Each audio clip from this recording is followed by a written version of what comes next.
So the summer solstice is just upon us.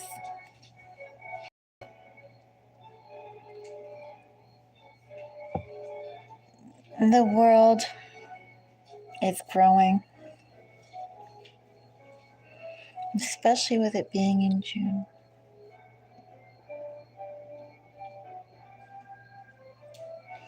It's typical to consider the beginning of the year being our calendar year, January.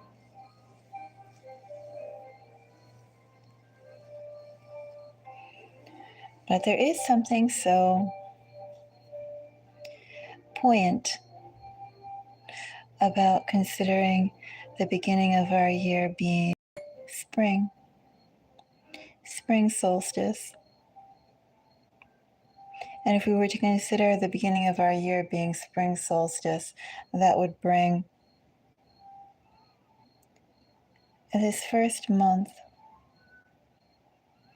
this time period when we're just about to reach summer, as the first true start of the year. And then again, look all around you and see, especially if you're in a four-season area, where things are blooming and growing and becoming and arriving.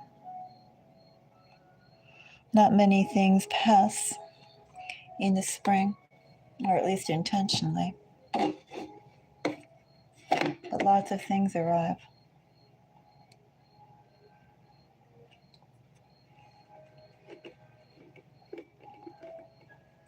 Hello, Angel Eyes. How are you?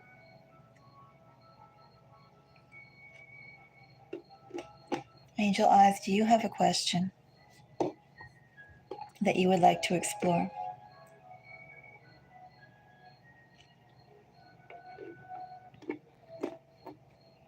I'm doing well, thank you. I got a whole bunch of apple cider and finishing the remainder part of it. I'm on a juice fast today. Well, a juice fast yesterday, and I guess it's continuing on to today.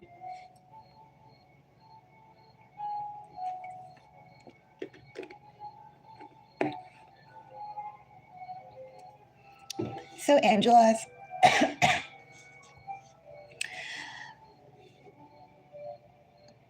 I can definitely go and send you good wishes. If you want any personal questions, I do require a donation.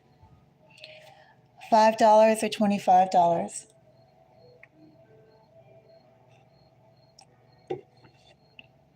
You can also take a look, Angel Eyes, at the collective readings I do. I did just do a reading on who's watching you, and my readings vary from all sorts of subjects. It's not like who's coming towards you in love or what's coming towards you in career. It can be any and all depending upon your sign and the energy.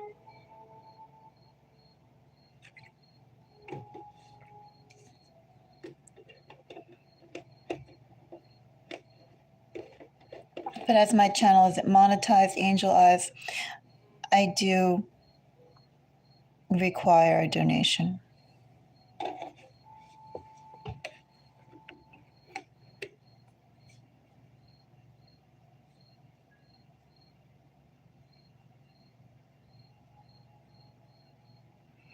Hello, Yari.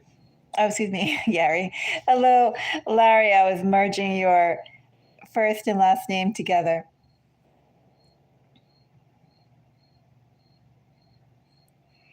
I hope you're doing well tonight, Larry.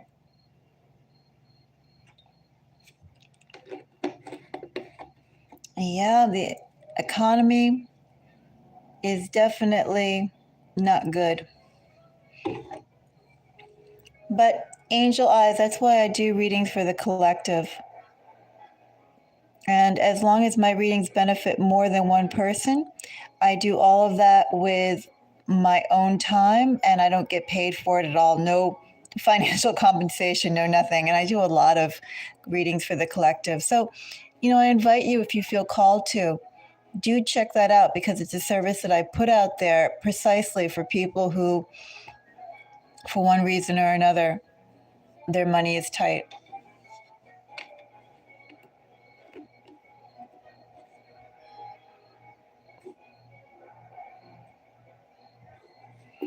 I'm not quite sure what your word usage is. Okay. Well, definitely have fun with that, Larry. I think everyone should have fun. Yeah, do check it out, Angel Eyes. Some of the readings go by specifically your moon, 8th house, and 12th house energies. Energies of the unknown. And then I also have the astrological notes, but I seriously do put that out as my community service work. That's my volunteerism for everyone. As long as my readings benefit more than one person, I'm here, and that's what I'm sharing. And when you're ready, Angel Eyes, when you're able, and when you're curious, do come back, and I'll be more than happy to pull for you for your personal questions. Also, too, Angel Eyes, consider checking out the Aware and Beware. Those are collective readings that aren't by zodiac sign.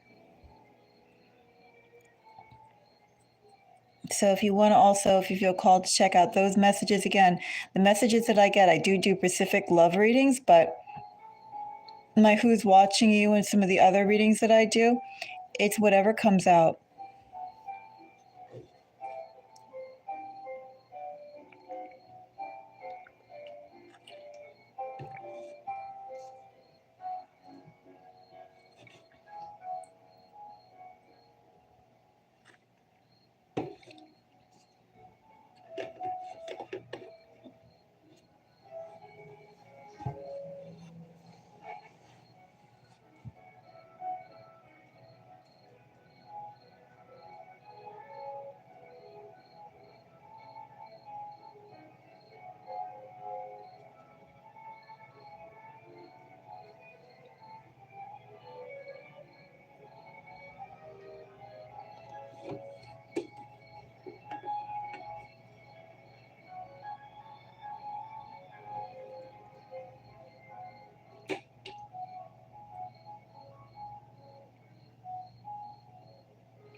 Anyway, I forgot what I was talking about. Which I think was just basically the passage of time. And how do we consider that? But definitely with the fact that we're reaching the midpoint of our typical calendar year, you can definitely see a theme that's unfolding. And what I'm seeing for a lot of people is a theme of transformation. Also, too, things are just becoming more and more naked. And I don't mean that in a perverted thing like that. I just mean for the fact that you truly are seeing things for as it is. It's being presented in front of you with no artifice, nothing contrived. Even if you hoped to turn your eye to certain things and avoid the realities of noticing the truth of certain things, people and situations just walk right into it and say, this is where I'm at. This is who I am. And even if they don't say that in words, if you continue dealing with them in the situations, especially right now, I think in the energies of this year, it becomes unavoidable. And there's a shift. Even if you wanted to go and hold on or turn your eyes, avert your eyes to certain truths, to the truth of each situation, each person that's in front of you, they themselves make the situation so you have to move on.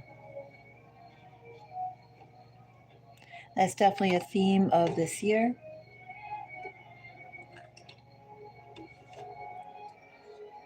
And I think one that we should welcome, because although being uprooted is uncomfortable, it's because we're not meant to remain where we are.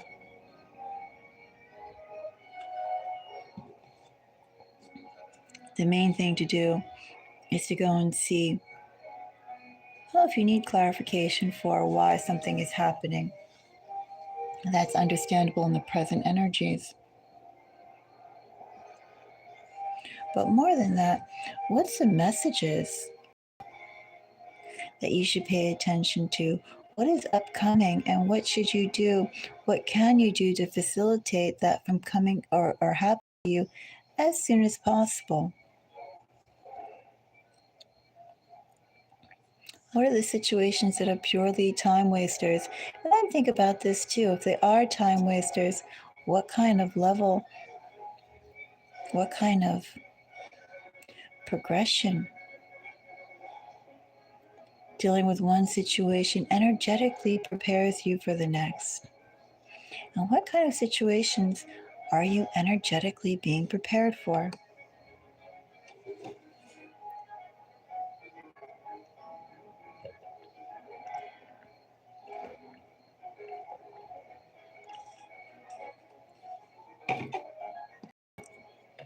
All those things are something one can meditate about and think about.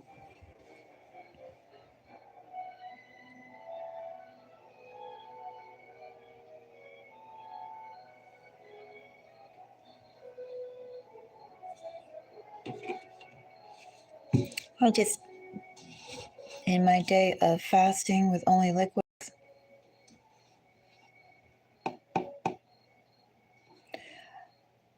I just finished a half gallon of apple cider.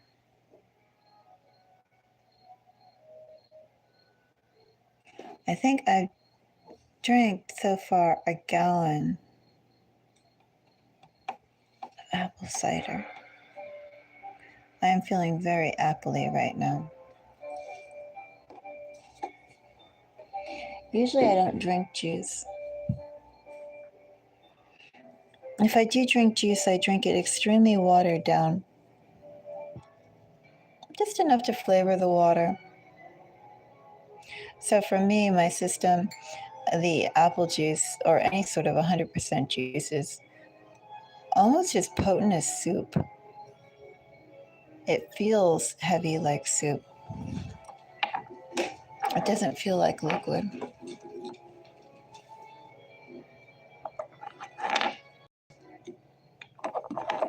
I probably should have watered it down more, but I can definitely feel the energy from the juice as well. Has anyone here ever fasted? And what kind of fast did you have? There's of course, the 8-hour fast, the 24-hour fast, the 3-day fast, the 7-day fast, the month-long fast, 3-month-long fast.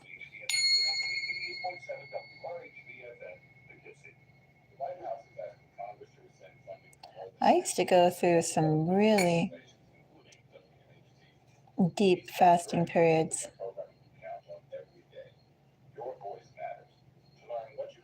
As a teenager.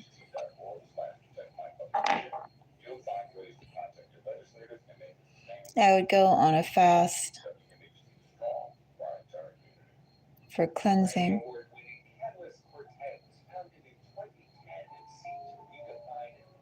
Especially after we finished doing certain large projects. And you think about all the preservatives and the chemicals that you'd be breathing in from certain job sites, the fixatives and things of that nature. And go on a fast after each one. And they were a long fast. Basically, it would be a week in which the diet was simplified. Brown rice, maybe lentils, not really flavored heavily, just oil and salt. And then the week following would be lots of salad and fruit and drinking teas again, nothing heavily seasoned. Well, of course, this is salad time. And then that third week, the fast would begin.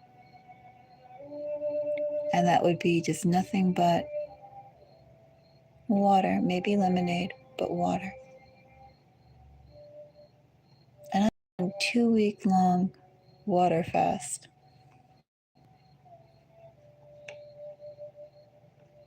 Repeatedly. And then I would ease out of it after the 2 weeks with fruit. And breaking the fast with fruit. And for a week, just have fruit and yogurt. And then build it up again with some simple salad. And then the week following that, ease back out again with just simple grain dishes. So that was only a 2-week water fast. It would be about 3 to 4 weeks both on both ends to ease in and ease out. I haven't done a water fast in a long time. Those are rough. When you do that, you have to cleanse out your system in the way that I mentioned because, well, your body will start eating the toxins. And in eating the toxins, if you've been eating a normal, I'm going to say normal, that's like tea, coffee, sugar, oil, carbs, etc. Maybe you eat on an erratic schedule or when you're hungry. If you go into a severe fast with that, you're going to get sick right away. All those chemicals that you ate, it'll come up immediately. You could feel very nauseous, very pukey, very dizzy. It could break out in a rash. Because everybody reacts differently depending upon your body type to fasting. Especially with how you fast, how seriously you fast. And also, too, what you have to do while you fast. Can you just sit at home for 2 weeks? Or do you have to go out and still maintain a normal schedule?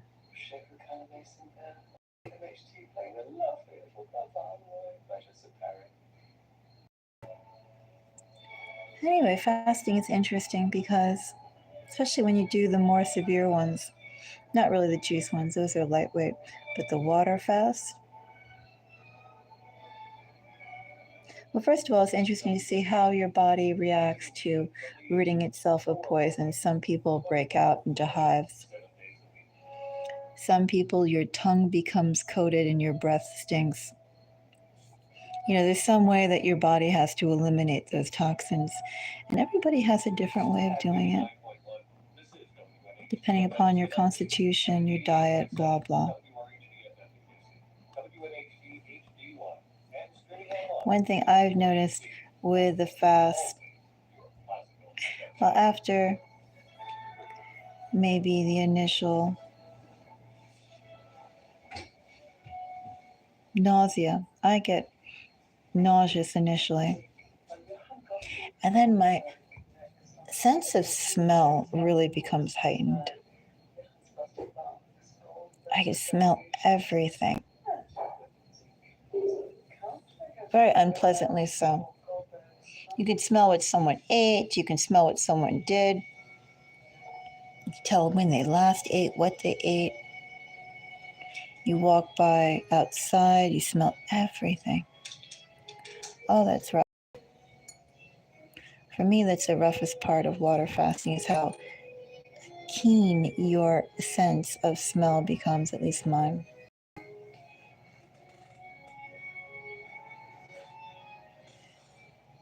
But if you never did it, I recommend try water fasting. But give yourself at least 2 weeks to ease in and 2 weeks to ease out.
If anybody would like a reading, just say hi, whatever.